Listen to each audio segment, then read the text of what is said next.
নমস্কার বন্ধুরা, কেমন আছেন? ভালো আছেন? আমিও ভালো আছি। চলে এসেছি একটা ছোট ভিডিও নিয়ে। তো আজকে 1 জানুয়ারি, হ্যাপি নিউ ইয়ারের দিন। তো আমরা বেরিয়ে পড়লাম 6 জনে মিলে একটা জায়গা যাওয়ার উদ্দেশ্যে। তো কোথায় যাচ্ছি এবং কিভাবে যাচ্ছি, ভিডিওটা আপনারা সম্পূর্ণভাবে দেখুন, তাহলেই বুঝতে পারবেন আমরা কোথায় যাচ্ছি এবং কিভাবে যাচ্ছি। তো আমরা নেমে পড়েছি বালি স্টেশনে। তো বালি স্টেশন থেকেই আমরা বালি থেকেই আর এক জায়গায় যাব। তো বালি স্টেশনে নেমে পড়েছি। ট্রেনের একটা গণ্ডগোলের জন্য মারাত্মক ভিড় হয়েছিল। তো বালি স্টেশনের পাশেই যেহেতু ওপরে উঠবো ব্রিজে, তো ওখানে খিদে পেয়েছিল। তো এই কাকার দোকানে ফাটাই পরোটা খেয়ে নিলাম। তো খেয়ে দিয়ে আমরা চলে গেলাম বাসে যাওয়ার উদ্দেশ্যে। বাসও সামনেই দাঁড়িয়েছিল, উঠে পড়লাম বাসে। তো বাসে চেপে আমরা রওনা দিলাম আমাদের যেখানে যাবো সেখানকার উদ্দেশ্যে। বাসটা ফাঁকাই ছিল, কিছুক্ষণ বাদে ভিড় হয়ে গেছিলো। আর এইটা দেখছেন দক্ষিণেশ্বরের মন্দির। দক্ষিণেশ্বরের মন্দিরে পুজো দেওয়ার জন্য লাইন চলছিল। তো আমরা বাস থেকে নেমে চলে এসেছি।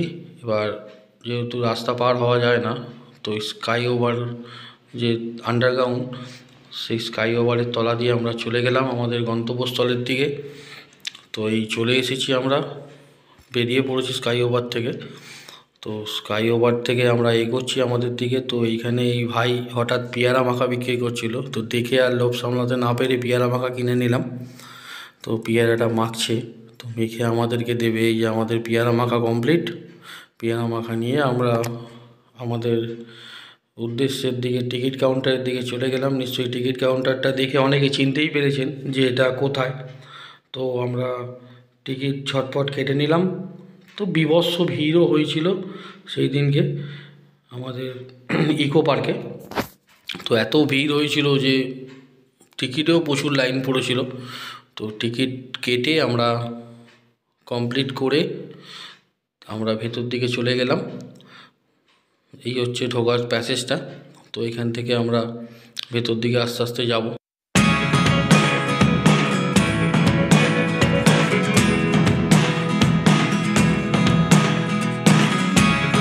Never really know what's going on.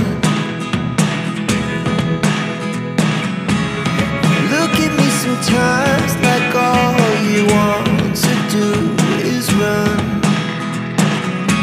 Hear me out, hear me out.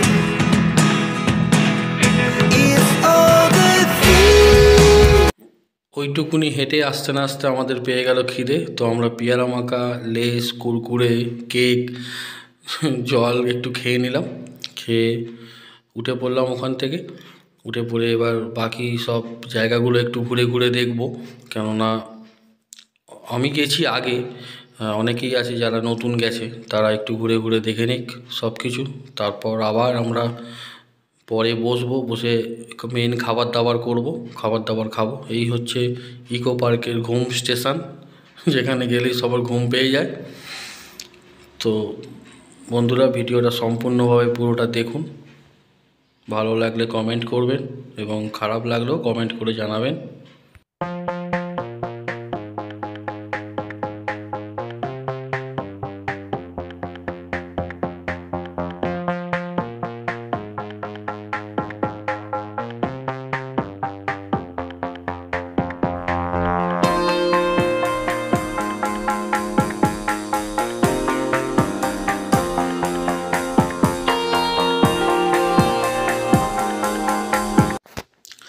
এই আমরা খাবার দাবার নিয়ে বসে পড়েছি, এবার খাবো।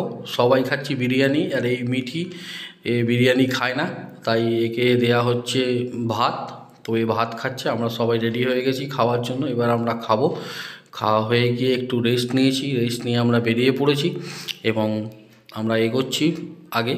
সামনে দেখতে পাচ্ছেন বাগানে কত গোলাপ হয়ে আছে। এবং আমার এই ভিডিওটার উদ্দেশ্য হচ্ছে যে আমি দেখাবো যে মানুষ অকেশানের দিনকে কোনো জায়গায় গেলে সে কতটা অপ্রস্তুতিতে পড়তে পারে, সেটা আপনারা এই ভিডিওর মাধ্যমে দেখতে পাবেন। যে একটা অকেশানের দিনকে সে কোথাও গেলে সে কতটা অপ্রস্তুতিতে পড়তে পারে। আপনারা ভিডিওটা সম্পূর্ণ শেষ পর্যন্ত দেখুন, দেখে বুঝতে পারবেন যে কী অসুবিধার মধ্যে ছিলাম।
বন্ধুরা, আমরা এখন সিটি সেন্টারের কাছাকাছি আছি।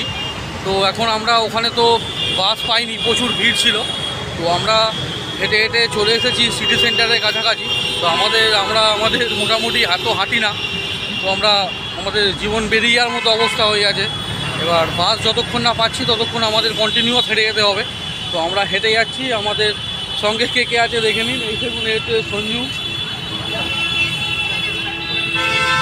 এখানে আছে দুজন, আর পেছনে দুজন।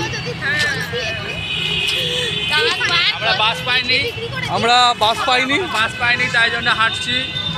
জানি না কতক্ষণে পৌঁছাবো। আপনারা বুঝতেই পারছেন ইকো পার্ক থেকে সিটি সেন্টার কতটা এবং কতটা রাস্তা। এটা যারা কলকাতায় যাতায়াত করে এবং যারা কলকাতায় ঘোরে তারা নিশ্চয়ই বুঝতে পারছে যে সিটি সেন্টার থেকে ইকো পার্কের ডিস্টেন্স কতখানি। তো আমাদের খুবই কষ্ট হয়েছে। আর শুধু সিটি সেন্টার নয়, আমাদের হলদিরাম অবধি হেঁটে হেঁটে যেতে হয়েছে। তো হলদিরাম অবধি হেঁটে হেঁটে গিয়ে আমাদের রীতিমতো দম বেরিয়ে যাওয়ার মতো অবস্থা হয়ে গেছিলো। তো অতি কষ্টে আমরা যা হোক করে হেঁটে হেঁটে হলদিরাম অবধি পৌঁছানোর পর আমরা ওখান থেকে একটা অটো ধরে গেছিলাম এয়ারপোর্ট অবধি। আর এয়ারপোর্ট থেকে আমরা বাস ধরে আমরা গেছিলাম বালি হল্টে। তো আমাদের মোটামুটি যেতে সময় লেগে গেছিলো অনেক। তো আমরা রাত্রিবেলা বাড়ি পৌঁছাই তখন 10:30টার সময়। তো আমরা ওখান থেকে বেরিয়েছিলাম 5:30টায়, আর বাড়ি পৌঁছোই 10:30টায়।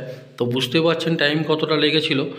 তাই বন্ধুরা, আপনাদেরকে সতর্ক করে দিই যে কোনো দিন কোনো অকেশানে আপনারা কোনো বড় জায়গায় যাবেন না, যেখানে খুব সমস্যা হতে পারে। তো বন্ধুরা, ভিডিওটা ভালো লেগে থাকলে লাইক, কমেন্ট, শেয়ার, সাবস্ক্রাইব করতে ভুলে যাবেন না।